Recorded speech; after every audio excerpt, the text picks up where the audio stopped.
Na noite de hoje, nós vamos ter a alegria de ter conosco nosso irmão Paulo Guedes, de Vassouras, a quem agradecemos antecipadamente pela gentileza de estar entre nós, de agora fazer parte dessa família Associação Médico Espírita e família Capelania. Obrigado, meu querido irmão. O Paulo vai nos falar sobre o tema Caminho da Felicidade segundo Jesus.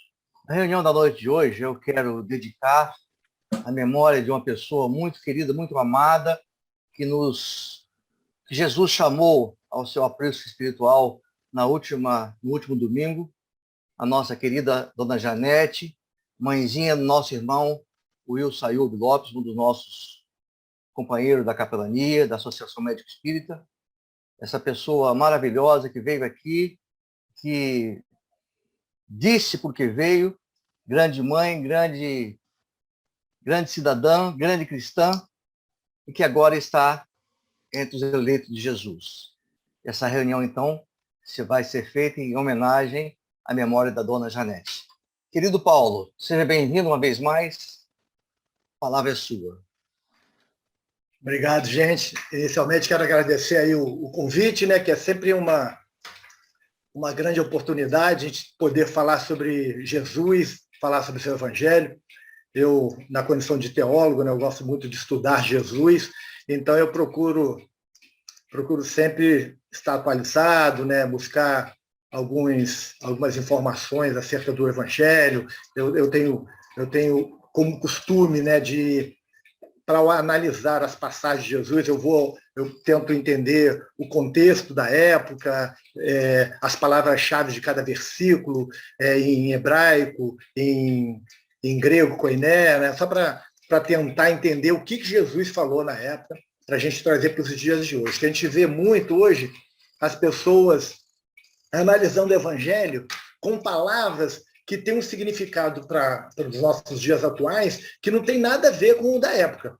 E aí as pessoas conseguem, com isso, acabam distorcendo o evangelho. Então, eu gosto de buscar o estudo dessa maneira, né? E ir na época, ver qual é a cultura judaica, aquelas frases ditas por Jesus, qual é o significativo dentro do judaísmo. Eu procuro estudar um pouco assim. Hoje, vou pegar um pouco mais leve, não vou fazer um estudo muito no campo da teologia, né? Vou abordar esse tema, né, que é referente à felicidade, né, que é um tema que é muito presente no Evangelho de Jesus, né? A gente vai observar que Jesus fala bastante sobre a questão da felicidade, né? Quando Jesus começa o seu principal discurso, que é o Sermão do Monte, ele inicia falando sobre felicidade. Então, a gente vê que é um conceito bem focado, bem interessante de Jesus, né?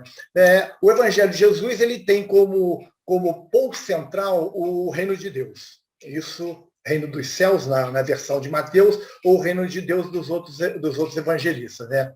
Mateus fala reino dos céus porque ele faz um evangelho, né, para os judeus, né? A mensagem de Mateus é para os judeus, então ele sempre usa o termo reino dos céus, que era o termo que Jesus usava, porque tem um significado para o judeu. O judeu não usava o nome de Deus em vão, então tinha todo esse cuidado, Jesus usava isso. E aí os outros evangelistas, eles adaptaram o seu público. Por exemplo, falar de reino dos céus para um gentio fugia, eles não teriam entendimento, e aí ele entra no reino de Deus. E aí tem toda uma lógica por trás disso, né? Mas vamos à questão aqui da felicidade, né? Vivemos em um tempo em que o conceito de felicidade está muito distorcido. Ser feliz tem sido considerado baseando-se no que a pessoa tem, faz ou aparenta exteriormente. Só que nós sabemos, né, que a felicidade é um estado de espírito que vai muito além das circunstâncias exteriores. Eu não estou dizendo que as situações externas não influenciam em sentimentos e emoções. Não estou falando isso. Mas ser feliz supera o estar triste ou nervoso. Ser feliz é uma condição que vai muito além disso. Jesus foi o maior exemplo de pessoa que não considera a felicidade baseada em fatos externos. Ele veio a este mundo cheio de dificuldades, nasceu em uma família pobre, viveu num lugar humilde, trabalhou e lutou muito para sobreviver. Nós não podemos esquecer que Jesus era o primogênito da família. E, com a ausência de José, com o desencarne de José, ele assumiu a responsabilidade de sustentar os irmãos mais novos e da mãe. Isso está na lei do judaísmo. Então, Jesus ele trabalhou muito. Jesus ele trabalha, né, sustentando a família até os 30 anos.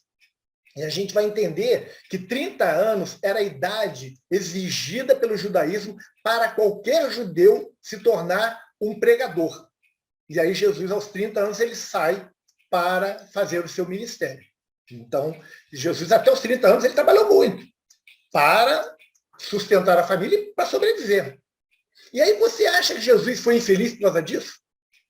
Claro que não. Jesus viveu feliz aqui porque realizou o propósito de Deus para a sua vida. Jesus ele tinha uma missão. Ele vem à Terra com uma missão muito bem estabelecida. E ele cumpriu isso. Quem disse que ser feliz é ter tudo? É possível ser feliz e se contentar mesmo quando lhe falta alguma coisa. Isso a gente já vai, aos poucos, desconstruindo essa ideia do mundo de felicidade, que é uma felicidade de posse. Se a nossa felicidade for refém do que acontece ao nosso redor, nos tornamos extremamente vulneráveis. Por isso, Jesus quis deixar para nós um conceito próprio dele para o que é ser feliz. E ele começa a estabelecer esse conceito com as bem-aventuranças. Bem-aventurança é ter boa ventura, né? Viver bem cada momento, realizar apenas, apesar das desventuras, né, que somos humanamente suscetíveis. Existe uma coisa bem interessante, o termo que a gente vai encontrar nos evangélicos mais antigos, né, nos cânones mais antigos, que é do 2º século, que está em grego, koiné, que a gente não tem o texto assinatura que a gente fala, que são os textos em hebraico nem em aramaico. Nós temos os evangelhos mais antigos e em grego, que era o inglês de hoje, era a língua universal. Então, bem-aventurados, no termo grego, que é Macarios, o termo é Macarios, significa extremamente feliz, o indivíduo que vive uma festa de felicidade. Então a gente já começa a ver que Jesus ele vai estabelecer aqui o conceito dele sobre o indivíduo ser extremamente feliz, viver no mundo nessa festa de felicidade. E aí ele começa a descrever as bem-aventuranças. É muito interessante a gente entender isso. Porque as pessoas falam, bem-aventurado é ter boa ventura. Mas o que é ter boa ventura? Na linguagem da época, e no grego koiné, significa ser extremamente feliz. E a gente vai aprender, né, com as palavras de Jesus nas bem-aventuranças, o que é ser feliz em 3 condições que podemos definir em nossas vidas. Jesus ele estabeleceu nas bem-aventuranças, que estão lá, que começam no versículo 3 do capítulo 5 de Mateus, e temos também lá no capítulo 6 de Lucas, ele vai começar a falar sobre essas 3 condições. E aí ele começa falando do temperamento feliz. O temperamento de uma pessoa pode direcionar sua vida para a felicidade ou afastar dela. Cada um tem um temperamento próprio e precisamos definir o temperamento para conviver com as pessoas. O temperamento, gente, ele demonstra a disposição da pessoa em viver bem. Por isso, Jesus falou algumas características de temperamento que nos ajudam a ser felizes. Quando ele fala dessa primeira condição, que é o temperamento, ele vai mostrar algumas condições, algumas características de temperamento que ajudam o indivíduo a ser feliz. Jesus enumerou 3 características de temperamento que ajudam cada um de nós a ser feliz. O primeiro deles é a humildade. E a gente vai ver a primeira bem-aventurança. Bem-aventurados os humildes, ou os pobres de espírito, né, dependendo da tradução, porque deles é o reino dos céus. Olha só, o Evangelho de Jesus, ele tem como tema central o reino dos céus. E aí Jesus está dizendo assim, será extremamente feliz o humilde, porque dele é o reino dos céus, é o indivíduo que vai conquistar o reino dos céus.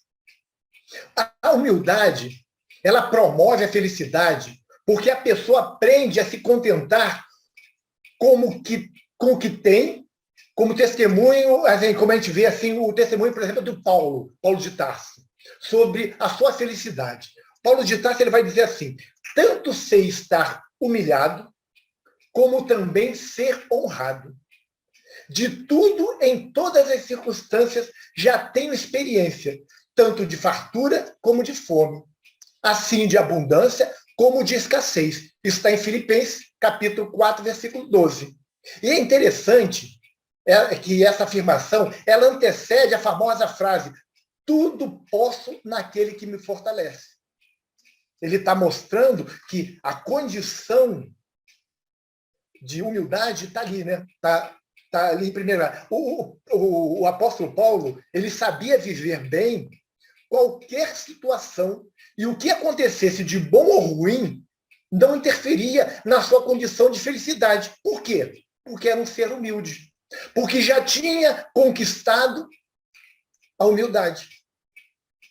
Então, Jesus ele está nessa primeira característica do temperamento, ele fala da questão da humildade, que é saber viver em qualquer circunstância, na fartura, na fome, na abundância, na escassez, quando estamos sendo exaltados pelos outros, quando estamos sendo humilhados pelos outros.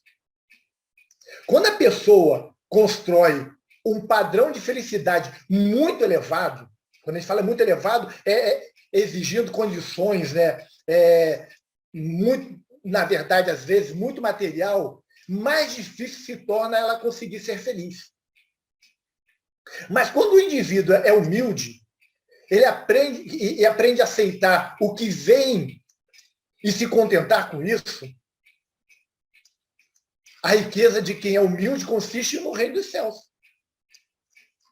Porque eu me lembro, né, o Hermógenes, que era um professor de yoga, que era do Rio de Janeiro, ele falava, né, que um dos grandes problemas nossos é que nós elegemos para nossa felicidade, por exemplo, o iPhone mais moderno. E aí a gente entra, faz prestação, compra esse iPhone.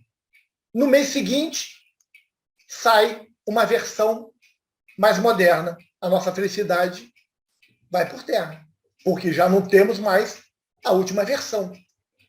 E aí, tudo que é material cai nesse campo. Nós não podemos estabelecer... Opa, calma que meu gato pulou aqui. Não podemos estabelecer como meio de conquistar a felicidade as coisas materiais, porque estaremos extremamente frágeis. E aí as coisas começam a complicar. A segunda condição que ele fala sobre a questão da felicidade, né, do temperamento, é a sensibilidade. Porque a segunda bem-aventurança, ele vai falar, bem-aventurados os que choram, porque serão consolados. Essa afirmação, ela parece contraditória. Né? Ela parece até contraditória. A tristeza e o choro podem fazer parte da felicidade? Surge uma pergunta. Uma pessoa feliz pode chorar e se entristecer? Uma outra pergunta que a gente pode levantar. E aí a resposta é sim. A prova maior disso é que Jesus chorou. A gente vai encontrar em João, no capítulo 11, versículo 35. Quando Jesus sabe que Lázaro havia morrido. Jesus chora. O choro mostra um temperamento sensível. Então, a gente observa que esse tipo de sensibilidade, ele não nos impede de ser feliz. Chorar é muito importante para desabafar toda a tristeza que houver no coração, Muitas vezes a pessoa, né, o choro pode ser um escape, né, para a angústia. A gente vê as pessoas, muitas vezes estão angustiadas, choram, conseguem se aliviar. Né? A felicidade vem quando somos consolados por Deus. Por isso, não precisamos temer o choro que pode durar uma noite, mas a alegria vem ao amanhecer, conforme está no Salmo 30, versículo 5. O choro pode durar uma noite, mas a alegria vem ao amanhecer. Isso se chama esperança. Então, essa sensibilidade, Jesus cita ela aqui para a gente, é uma das condições. E aí a terceira condição dessa primeira que nós estamos falando, né, que nós estamos aqui enumerando o temperamento, né, falamos já do temperamento humilde, o temperamento sensível e o temperamento da mansidão. Bem-aventurados os mansos, porque herdarão a terra. Versículo 5. É interessante essa questão aqui do bem-aventurados os mansos, porque herdarão a terra, porque essa bem-aventurança, além de falar sobre essa sensibilidade, ela desconstrói o final do mundo. Ela desconstrói o final do mundo. A gente vê os votos dos nossos irmãos, né, das outros segmentos do cristianismo, nossos irmãos evangélicos, nossos irmãos católicos, que eles acreditam no final do mundo. Falam da parúzia, né, do surgimento de Jesus, tem os milenistas, os amilenistas, aqueles que acreditam que nós vamos ficar mais 1000 anos na Terra, depois vamos ser levados para o céu, os que acreditam que nós vamos passar 1000 anos fora daqui, depois retornamos para cá e aí vamos para o céu. Tem algumas versões que são dentro da teologia, né, mas que não estão baseadas em nenhuma afirmação escrita no Evangelho. São dogmas que surgiram, mas que não têm uma comprovação. Né? Porque se a terra fosse acabar, por que os mansos vão herdar a terra? O interessante é a gente olhar, quando a gente vai buscar na tradução, lá no grego koiné, ou então direto, vamos voltar para o aramaico, que é a língua falada pelo Cristo, as pessoas falam, Jesus falava hebraico. Não, Jesus falava aramaico.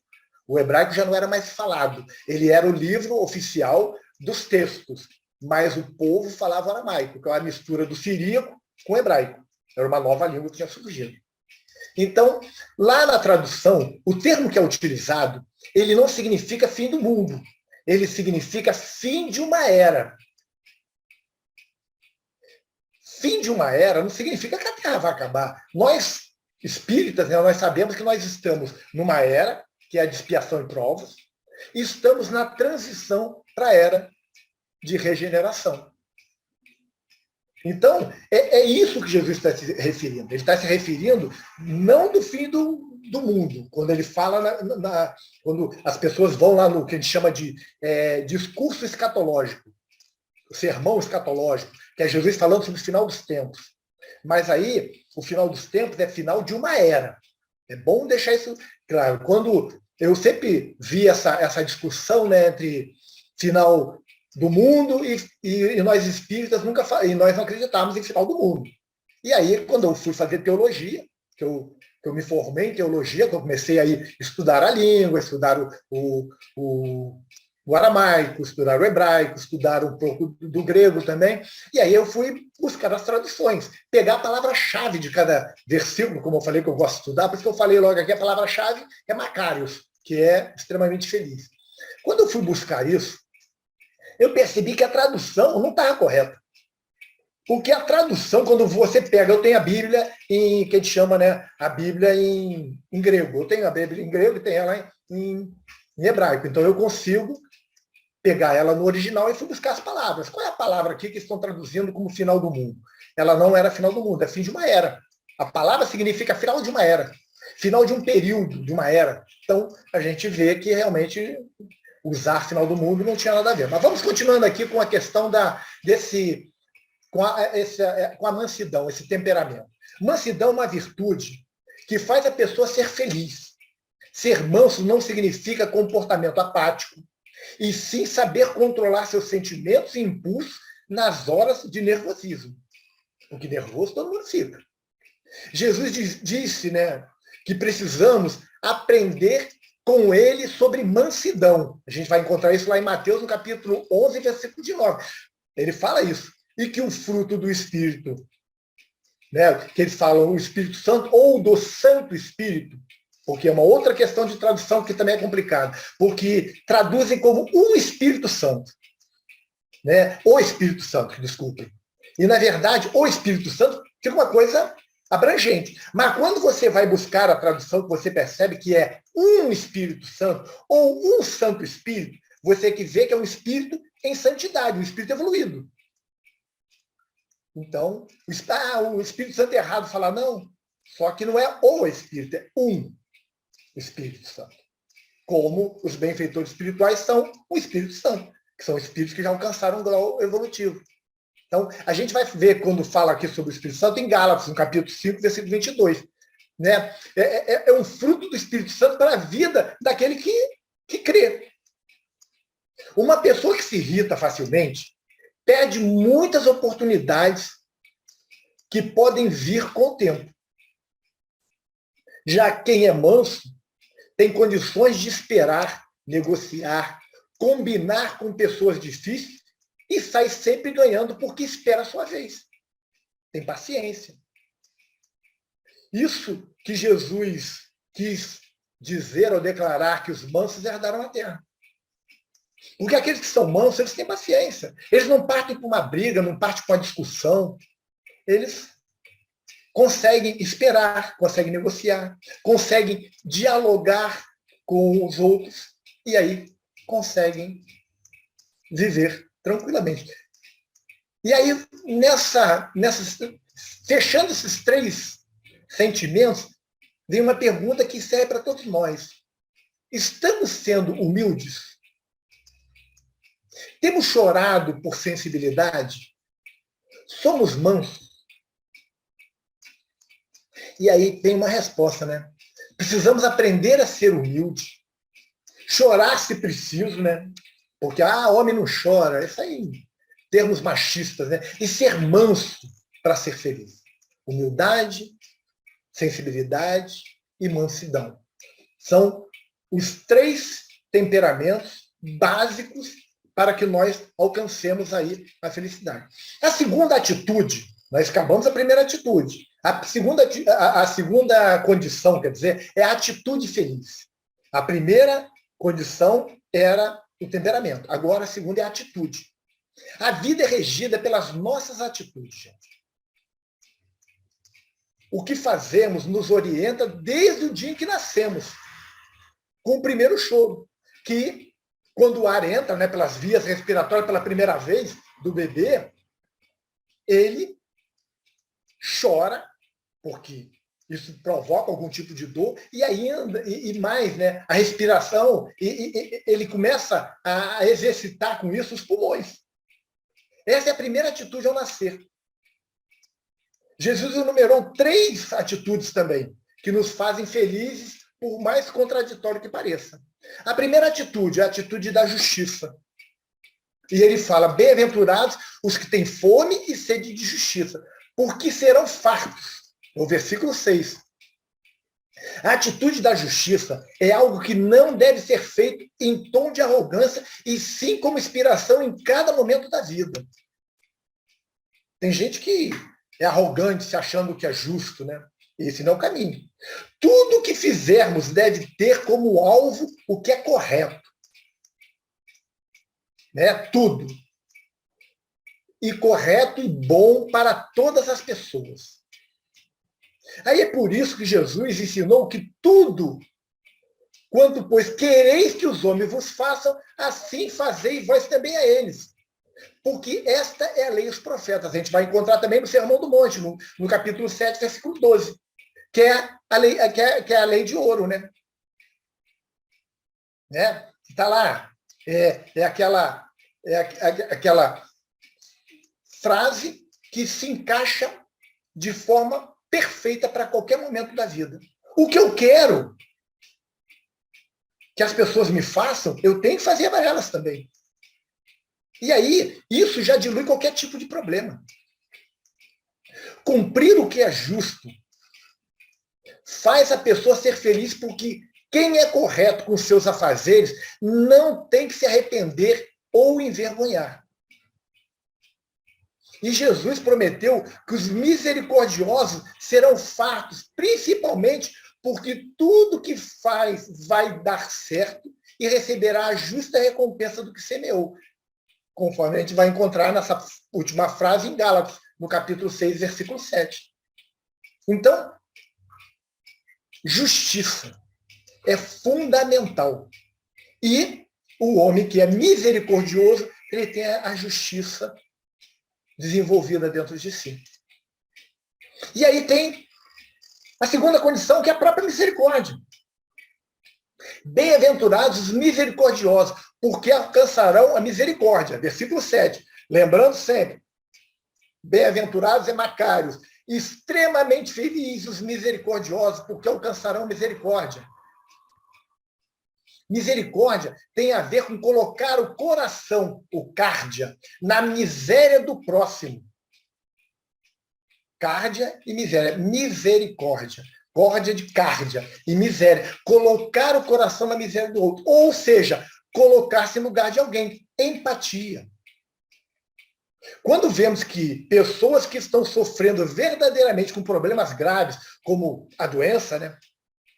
Estamos aqui no grupo da capelania, que lida muito com isso. E aí a gente entende como somos felizes. A misericórdia, ela equilibra a justiça. Por isso que elas estão ali interligadas. Uma completa a outra. Justiça sem misericórdia se torna rigidez excessiva. Se tu for ao pé da letra com justiça, fica muito rígido. E a misericórdia sem justiça pode ser assistencialismo sem propósito. Os dois estão interligados e se complementam. Jesus prometeu que as pessoas que se colocarem no lugar dos outros para ajudar, do mesmo modo também vão alcançar misericórdia. Porque quem não tem dó do seu próximo não consegue ser feliz porque é egoísta demais para isso. E quem de nós pode dizer que não vai necessitar da misericórdia do outro? Quem não comete erros? Quem não vai passar por momentos extremamente difíceis, inclusive com a doença? A felicidade é um dom que precisa ser compartilhado com quem sofre. E aí, quem é misericordioso faz, né, da vida uma vida de felicidade, porque recebe essa retribuição da misericórdia do outro. Então, fechamos aqui o segundo. A terceira condição, a pureza. Uma atitude de pureza. Estamos falando da atitude feliz. Bem-aventurados os limpos de coração, porque verão a Deus. Extremamente felizes os limpos de coração, porque verão a Deus. A pureza pode ser não sentir mal com o próximo.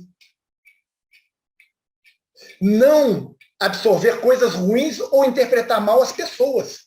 Tem gente que chega perto dos outros, o outro fala qualquer coisa, já interpreta de maneira maldosa, acha que o outro já jogou uma piada, tem gente que é complicado. E a malícia é um veneno que estraga muitos relacionamentos. Essas pessoas são extremamente maliciosas, que vêem maldade em tudo, elas não conseguem ter uma relação boa com ninguém. E aí Jesus prometeu que os limpos de coração verão a Deus. Ou seja, ao invés de ver coisas negativas, eles conseguem contemplar a beleza da presença de Deus em suas vidas, através de tudo, através do próximo, através da natureza. Conseguem ver a beleza dessa presença de Deus que está em tudo, que está presente nas próprias leis da natureza. A pessoa maliciosa não consegue ver boas coisas, mas eles são ávidos em perceber um defeito, por menor que seja, no próximo. Essas são as pessoas que são maliciosas. Ter atitude feliz para Jesus precisa de justiça, de misericórdia e de pureza. E aí, mais uma pergunta para a gente. Nós estamos sendo justos, misericordiosos e puros? né? Então, nós temos que levar sempre isso em conta em nossas vidas. Temos que passar em revista as nossas vidas para ver se estamos com atitude feliz.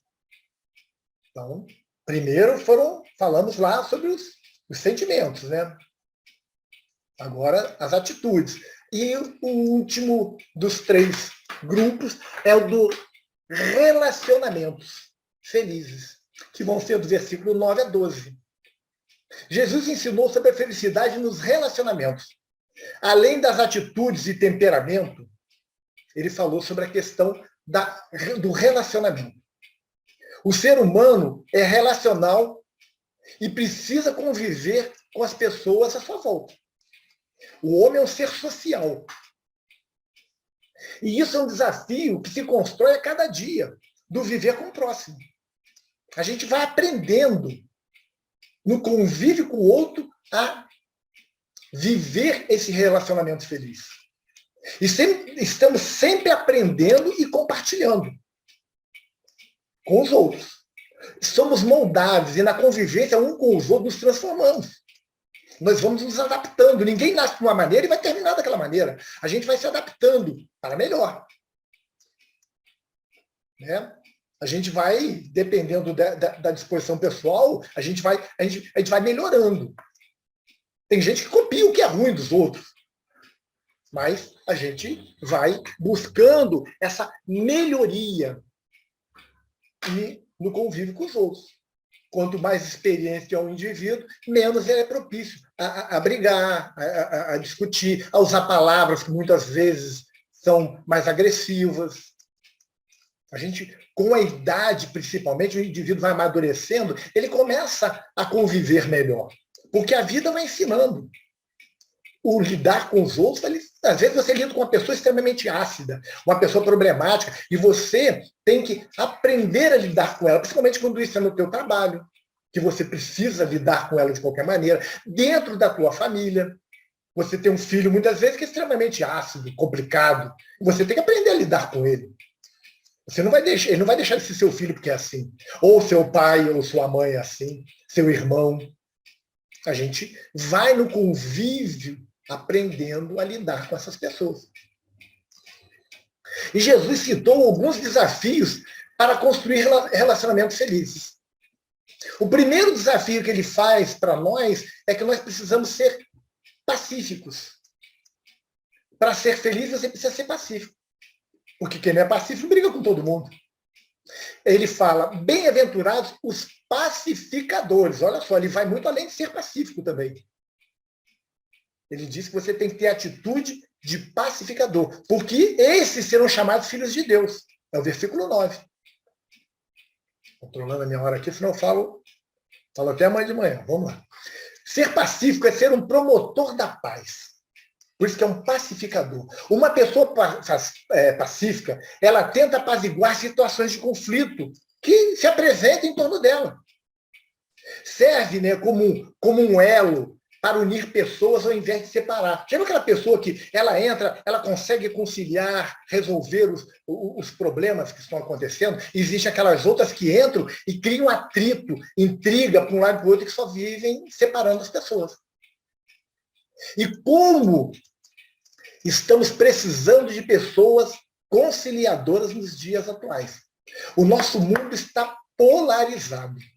É um contra o outro. Existe um projeto que diz que o branco tem que ser contra o negro, a mulher contra o homem, o hétero contra o homossexual, e o político de direita contra o de esquerda. E a gente precisa que tenham pessoas conciliadoras, que consigam resolver, aparar as arestas e encontrar um meio termo, para que consigamos viver bem. Que o mundo polarizado não leva benefício para ninguém. Uma coisa que precisamos aprender com os pacificadores é não nos deixar, né, levar pelos problemas dos outros e só ajudar a edificar sempre que tivermos oportunidade. Tem gente que vê problema dos outros e se envolve, passa a fazer parte do problema. E nós não podemos permitir que isso nos influencie dessa maneira. Nós precisamos ajudar, edificar, para que as coisas se resolvam, sempre que se apresente oportunidade para a gente. Jesus prometeu que os pacificadores serão conhecidos como filhos de Deus. E esta é a maior felicidade que alguém pode ter. Como filho de Deus, né? Devemos servir ao próximo, apagando incêndios, acalmando tempestades, dirimindo conflitos. Este é o Filho de Deus. Jesus, na época, era chamado do Filho de Deus. Ele se dizia o Filho do Homem. Jesus se chamava do Filho do Homem. Algumas pessoas, mas o que é o Filho do Homem? O que quer dizer Filho do Homem? Jesus ele se diz Filho do Homem porque ele é fruto do processo evolutivo que ele trilhou. Então ele é Filho do Homem. Todos somos filhos de Deus. Mas ele, como Filho do Homem, ele queria dizer assim, ele era um espírito puro, que era fruto das conquistas dele como homem, como ser humano. Então, nós vamos entendendo aqui a primeira condição, né? Que é o ser pacífico para ter um relacionamento feliz. O segundo é perseguido. Ué, mas para relacionamento feliz você tem que ser perseguido? Bem-aventurados os perseguidos por causa da justiça, porque deles é o reino dos céus. Ele volta a falar sobre o reino dos céus. Embora, gente, isso pareça extremamente contraditório, Jesus considera a perseguição como um sinal de felicidade. Fato. Extremamente feliz os perseguidos por causa da justiça, porque deles é o reino dos céus. Então, Jesus, ele considera a perseguição como um sinal de felicidade. Como diz o ditado popular, ninguém atira pedras numa árvore que não dá frutos. As pessoas atiram pedra, madeiras, para derrubar o fruto para poder comer. E aí, o que a gente consegue entender disso? Uma pessoa em destaque por sua felicidade ou sua condição espiritual, certamente também atrai inveja e indisposição de pessoas que não se realizam e não se conformam com o sucesso alheio. Olhemos para o nosso querido Chico Xavier. Quanto foi alvejado com pedradas? Eu me lembro, isso já há mais de uns 50 anos atrás, 40 anos atrás, para ser melhor, 40 anos atrás, 40 e pouco. Eu me lembro que eu vi num jornal, em frente à empresa que eu trabalhava, tinha um jornal, estava assim, o representante da besta do Brasil se reúne com o presidente da República. E estava a foto do Chico Xavier. Naquele tempo se falava o que quisesse. Você vê um homem que até indicado para o Prêmio Nobel da Paz, pela grandeza dele como ser humano, era chamado de besta. Representante da besta no Brasil. Você vê um homem que tinha uma condição espiritual diferenciada e era apedrejado. Jesus prometeu aos perseguidos que quando não conseguisse reconhecimento das pessoas, a gente vê, teriam o reconhecimento de Deus. A promessa de felicidade, gente, para quem sofre perseguição é ter o reino dos céus. Não é sofrer perseguição e sair revidando, atacando todo mundo. Não. É entendendo a condição que se encontra aqueles que estão te apedrejando, te perseguindo. E aí vem a questão do perdão junto. Seguir em frente. Então, relacionamento feliz. Então, temos aqui a segunda condição, que é o perseguido. E a terceira é injuriados. Relacionamento feliz. Bem-aventurados sois quando, por minha causa, vos injuriarem e vos perseguirem, e mentindo disserem todo o mal contra vós. Regozijai-vos, exultai, porque é grande o vosso galardão nos céus, a vossa recompensa nos céus. Pois assim perseguiram os profetas que viveram antes de vós. Versículos 11 e 12 do capítulo 5 de Mateus. E ele volta a falar aqui dos perseguidos. Os perseguidos está no versículo 10, e no versículo 11, ele está usando aqui como chave a injúria, mas também está a perseguição. E aí, ser injuriado também não impede a felicidade segundo o pensamento de Jesus. Porque é extremamente feliz sois quando por minha causa, por causa do Cristo, por causa das leis de Deus que ele veio reafirmar para nós, vos injuriarem e vos perseguirem, e ainda mentindo disserem todo mal contra vós. Olha só. Injúria é uma acusação injusta e mentirosa. Quando falo que você fez algo ou falou algo que não é verdade. Estão te injuriando. Muitas vezes na vida, passamos por isso e ficamos realmente injuriados. Quantas vezes mentem sobre nós ou inventam que nós falamos alguma coisa? Isso não deveria ser motivo para te levar à infelicidade. Muito pelo contrário. Você deveria ter condição moral para entender a condição daquele irmão que está fazendo isso e ser feliz. Continuar a sua felicidade. Jesus ele deixa aqui uma promessa, lembrando dos profetas que tiveram a felicidade de ser usadas, né, pelas esferas superiores da vida num tempo em que o Espírito Santo era privado da maioria por causa da lei judaica.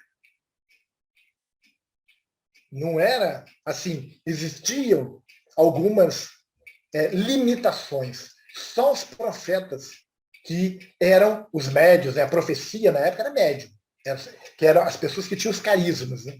Que eram os médios. Então, não era todos, era privado para muita gente. Para Jesus, o ser injuriado é motivo de alegria, de felicidade. Porque a pessoa tem honra de se assemelhar aos grandes homens de Deus e aos próprios mestres. Por exemplo, quando você é injuriado, que você entende isso e passa bem, você está sendo comparado com os grandes profetas, os mestres da antiguidade.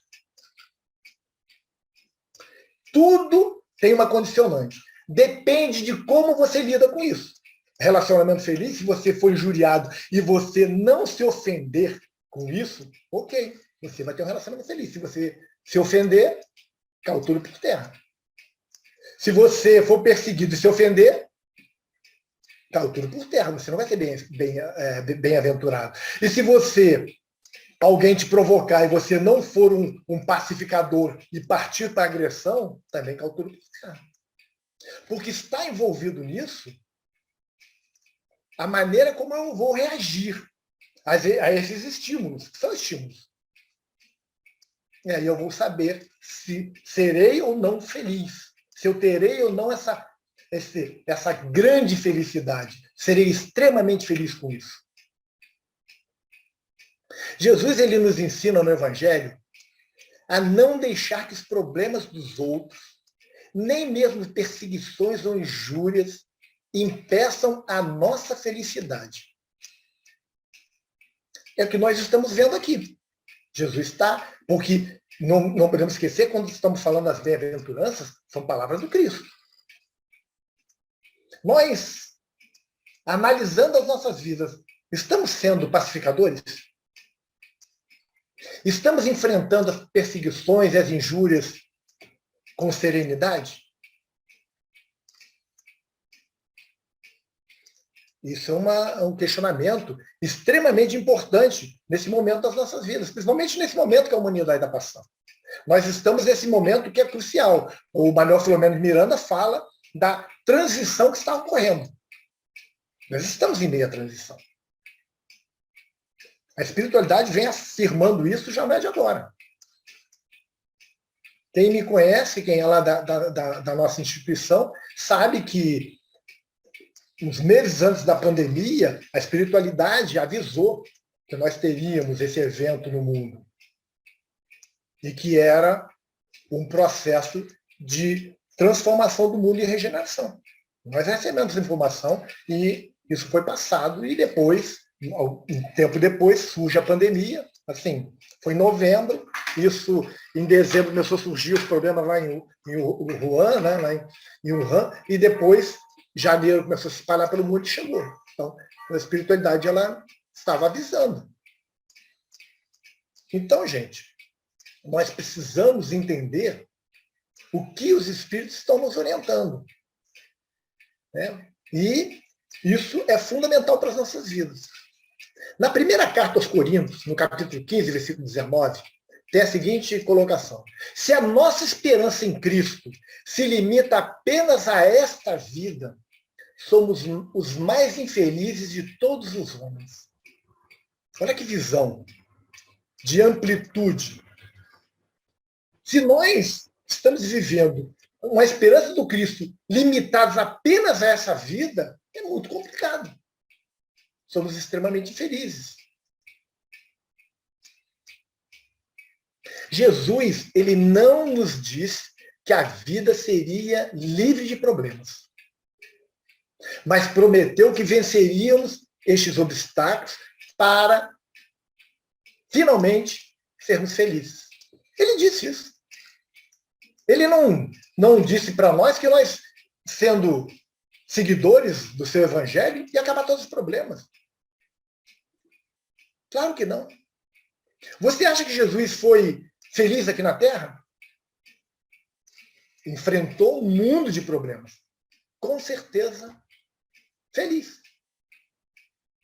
Contudo, gente, ele foi uma pessoa de temperamento humilde, manso, ele até chorou. Teve atitudes de justiça, misericórdia e pureza, acima de todas as injustiças, individualismo e os ditos pecados ao seu redor.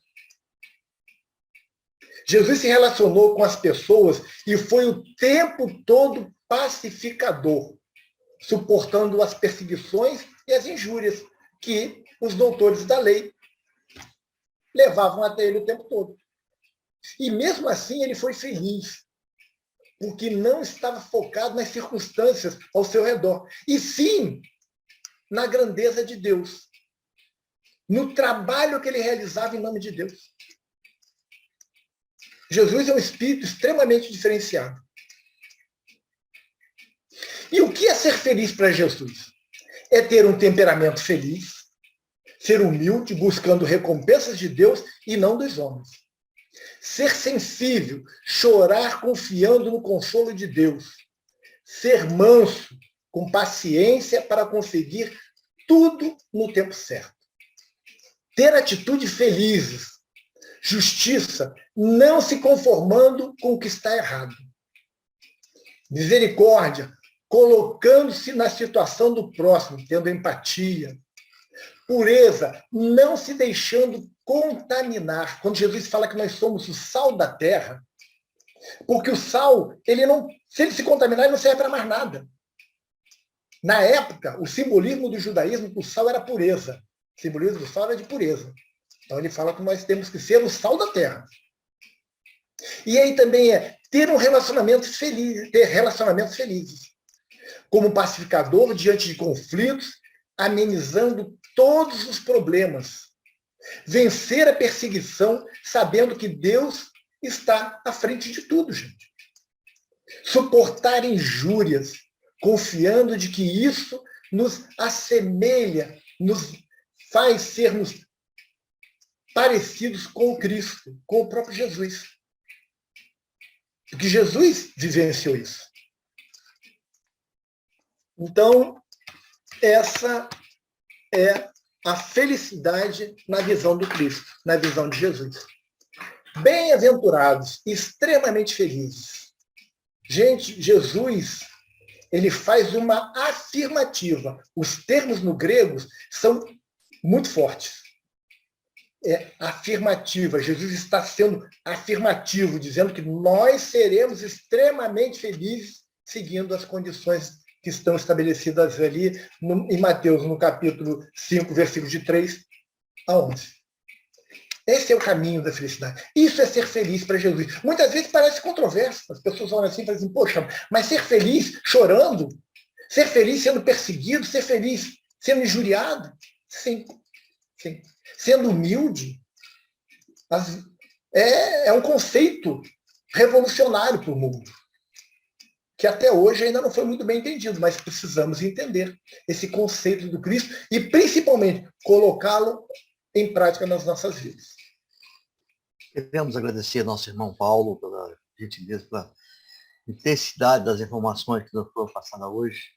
Realmente um tema e uma colocação, a gente pode dizer assim, que celebra para nós uma espécie de maioridade em termos de aprendizado, porque foi muito profundo. Eu queria abrir, então, as perguntas aos nossos irmãos que tiverem interesse, e eu vou, enquanto as pessoas formulam a pergunta, eu vou fazer a primeira, Paulo. Lá no versículo 10, como você falou sobre os perseguidos, bem-aventurados aqueles que são perseguidos, é importante, por acaso, as bem-aventuranças foram, vamos dizer, o calo do professor Eurípides, onde ele teve realmente as maiores dificuldades antes de conhecer a doutrina. Mas não é, ali é preciso que se tenha uma interpretação que não é perseguição, nem o perseguido em si é o bem-aventurado, e sim o perseguido que sabe entender o momento e é capaz de perdoar. Exemplo, Jesus. Exemplo, Chico Xavier. Exemplo, Gandhi, que tomou porrada para não querer mais e que soube ser tão superior, tão grande, que suportou todas as agruras e libertou até seu povo. É esse o raciocínio, né, Paulo? Jesus ele sempre coloca um condicionante. Assim, não é ser perseguido por perseguido, mas porque eu sempre falo assim, a gente tem que estudar o Evangelho de Jesus na sequência que ele está. Porque se você ficar saltando para lá e para cá, você perde o desenvolvimento do tema. Porque existe cada sermão de Jesus, ele começou de uma determinada maneira, ele traz algumas informações, e aí o que ele faz? Ele passa algumas informações e continua o diálogo. E aí ele vai trazendo outros conceitos e depois ele volta, em alguns casos, àquele tema inicial para acabar de consolidá-lo. Porque quando Jesus ele fala das bem-aventuranças, ele está falando de ser injuriado e tudo, depois ele vem falar do perdão, da condição do perdão. Então, é assim, eu falei até durante o tema, né? Não adianta você ser injuriado e revidar no mesmo tom, se irritar, não perdoar a pessoa. Não serve de nada. Mas quando Jesus está falando disso, porque assim, o Evangelho, ele por si só, ele é um texto transformatório. O indivíduo que entra no Evangelho de Jesus, ouve o Evangelho de Jesus, lê, estuda, e sai o mesmo indivíduo, ele não entendeu nada. Porque o Evangelho ele tem uma característica de transformar. Porque eu ser injuriado e continuar sendo o indivíduo que eu sou, brigar, sair para o atrito, em vez de ser pacífico, manso, eu vou para o atrito, vou para a briga, não serve de nada. Como é que eu vou ser extremamente feliz se eu brigo, se eu revido as injúrias? Não é isso. É a questão do perdão, o entendimento do outro. Porque quando você começa a entender o Evangelho, o contexto do Evangelho, você começa a olhar para o outro, lembrando do amar o próximo como a ti mesmo, amar os inimigos, perdoar 70 vezes, 7 vezes.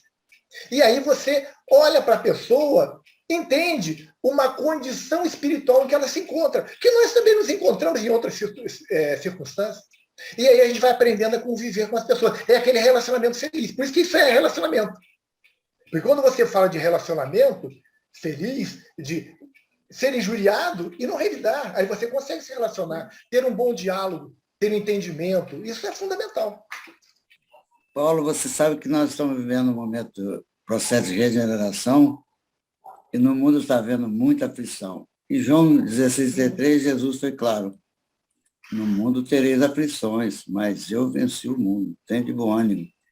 É isso mesmo?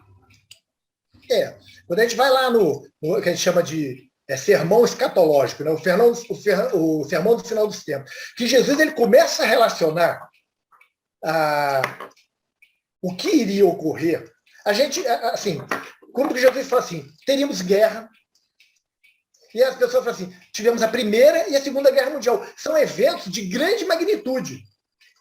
Ele não está falando de guerrinha, está falando de guerra. Guerras importantes, que trariam consequências mundiais. Mas, poxa, tem um século da Primeira Guerra Mundial. A gente tem que entender o tempo do homem e o tempo de Deus. Porque quando a gente está no tempo do homem, que é o Cronos, né? Que é aquele tempo que é um tempo regulado pelo relógio, tudo parece muito distante. Mas para o tempo de Deus, isso é tudo muito próximo. Porque quando Jesus fala, né, que o reino dos céus estava às portas, né, as pessoas falam assim, pô, passou 2000 anos e o reino dos céus não chegou. Porque Jesus está utilizando um tempo que não é o tempo cronológico, é o tempo de Deus. E aí, lá no sermão escatológico, Jesus fala de guerras, rumor de guerra, tivemos a Guerra Fria. Era rumor de guerra o tempo todo, vai ter guerra, não vai ter guerra. A gente agora está no mesmo problema com a Rússia e Estados Unidos. Nós teríamos pestes, nós estamos no meio da pandemia, eram as pestes da época. Ele fala de maremotos, nós não podemos esquecer do tsunami que aconteceu, que matou 170 mil pessoas. Então, isso tudo está acontecendo no final da transição. Porque Jesus, estudando o Evangelho, eu entendo que o processo de regeneração, ele começou no Cristo. Ele foi o marco.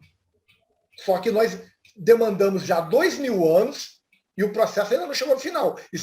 Ele diz ele fala assim, o reino dos céus, ele fala, se ele falasse em nome de Deus, o reino dos céus era chegado para nós, naquela época. Só que assim, o reino dos céus estava se aproximando. Temos 2000 anos, estamos chegando. A gente vê que nunca o cristianismo foi tão perseguido quanto agora. A gente vê, ele fala de pai contra filho, mãe contra filha, filha contra mãe. Isso está tudo acontecendo. O esfriamento da fé. As pessoas estão esfriando na fé, a gente observa isso. No contato com as pessoas estão muito desiludidas com o mundo, estão esfriando na fé. Jesus, ele vem escrevendo, eu só estou falando aqui no sermão escatológico de Mateus. Se nós formos para o Apocalipse de João, então ele é muito mais complexo, tem muito mais informações, demanda muitos estudos.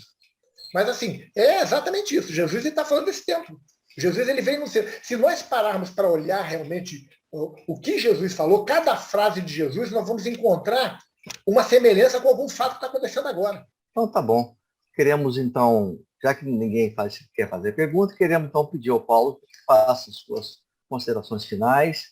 Agradecer a você, Paulo, do fundo do coração, pela sua gentileza, por esse momento tão grandioso que você nos proporcionou, com ensinos tão intensos, tão oportunos para a nossa existência, verdadeiros instrumentos para que possamos ser mais hábeis na arte de transformar para ter sorriso e colorir os ambientes dos nossos irmãos que sofrem nas camas, nos leitos hospitais, nos lares humildes desse planeta. Paulo, então, é seu tempo para que você possa fazer as suas considerações finais. Eu acho importante, né, que nós nos dediquemos, nos debrucemos mais sobre o Evangelho de Jesus. Né? Eu costumo falar que Jesus é o nosso ilustre desconhecido. Porque a pessoa fala assim, você é o que? Sou cristão. Você sabe o que o Jesus falou? Entende o Evangelho? Já leu o Evangelho? Não. É que nem um espírita que nunca leu o Livro dos Espíritos. Nunca leu o Pentateuco kardeciano. E a gente encontra muito disso. A pessoa entende, Jesus é porque nasceu na manjedoura e foi crucificado. É o que a pessoa entende. Agora, o conteúdo de Jesus que é o importante. Toda aquela obra que ele trouxe, né, que é um legado fabuloso, a gente encontra respostas para qualquer pergunta da vida no Evangelho de Jesus. A gente não vai encontrar nos termos de hoje, mas dentro da linguagem da época, muito. E, assim, são algumas coisas que eu aprendi com a teologia.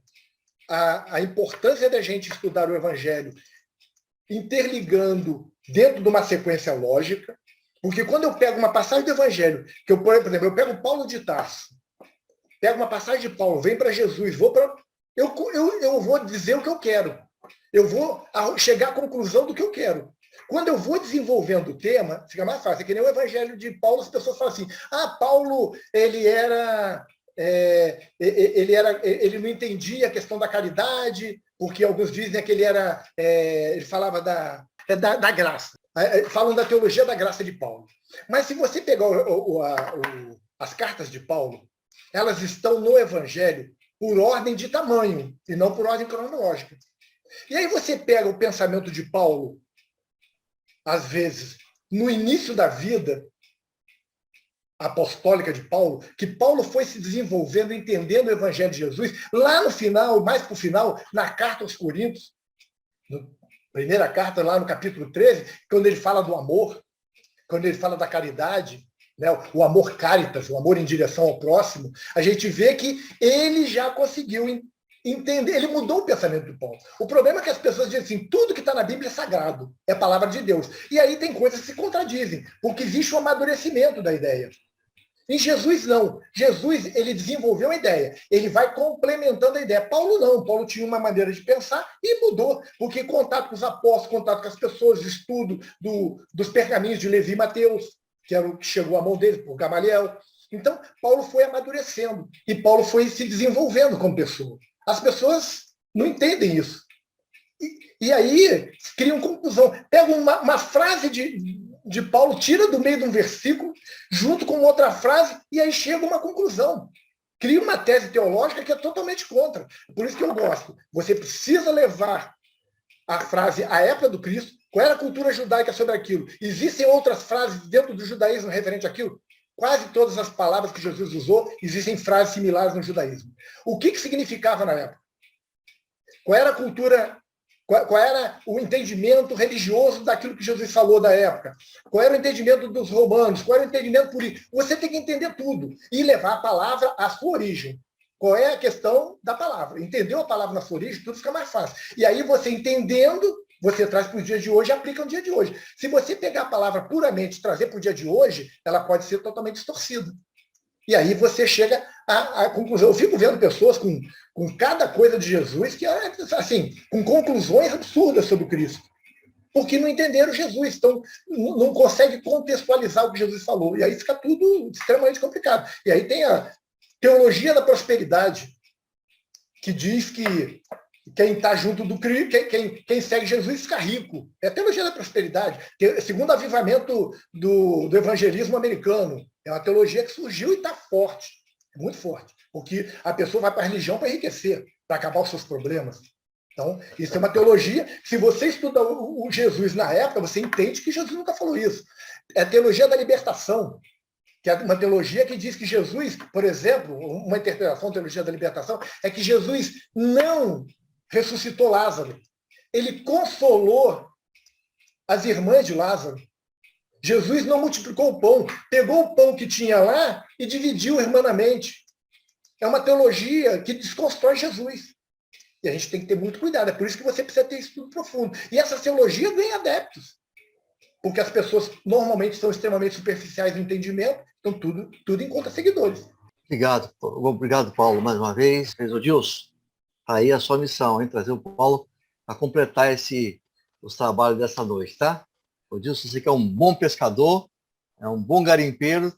Parabéns pela pepita que você nos trouxe essa noite. Obrigado, Paulo, que Jesus te abençoe. Que Eurípides abençoe a todos nessa noite e traga inspiração a todos nós para que possamos ser melhores e colocar em prática o ensinamento do nosso querido Paulo na noite de hoje, né, gente? É isso aí. Paulo, obrigada aí, viu? Boa noite, pessoal. Boa noite, gente. Boa noite, pessoal. Boa noite, Edilson. Fiquem com Boa Deus. noite, José Luiz, Aline, Carol. a sua charada, minha Tchau, neta, é pessoal. São Paulo.